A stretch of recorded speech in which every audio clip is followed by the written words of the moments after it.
I think liking things about ourselves doesn't help our overall self-esteem, and instead it sets us up for failure.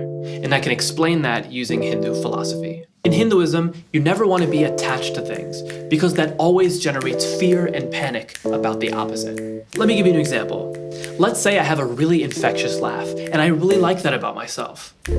Seems harmless, but when I laugh an ugly laugh, I better not laugh like that ever again. If I like the fact that I'm a good singer, and I've worked really hard to be a good singer, when someone who's a better singer than me walks in the door, and I hear other people say, wow, that guy's a way better singer than that minimal encourager, that is going to worm into my brain like a parasite. Another thing I've noticed is that only people who were once good looking get plastic surgery. People who never identified with their beauty don't really seem to cling on to their looks in that same extreme way.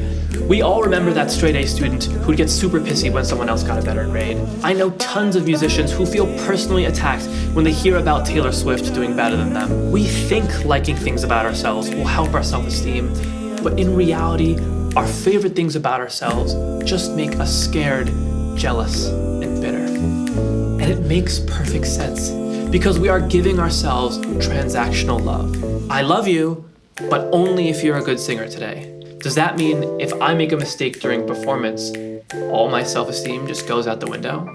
Living our lives at gunpoint like that, of course we'd be scared and jealous and bitter. Of course people are terrified of aging or being mediocre singers or having an ugly laugh, because the thought of a life where we're worthless is terrifying. If you've ever done a guided meditation before, you've probably heard the phrase, I am not my thoughts. This is a fundamental idea in Hinduism. Let's adapt it for this problem. I am not my great laugh. I am not my singing ability. I am not my beauty. I am not my bipolar disorder. I'm not my happiness. I'm not my sadness.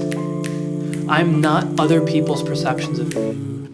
And I am not my own perceptions of me.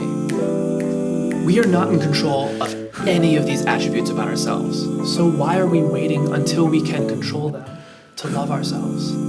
In my opinion, it's a lot more reliable to build self-love for no reason until it's always there for you, whether you have those things you like or not. Well, that naturally leads to the question, why would I start loving myself if there's no reason to?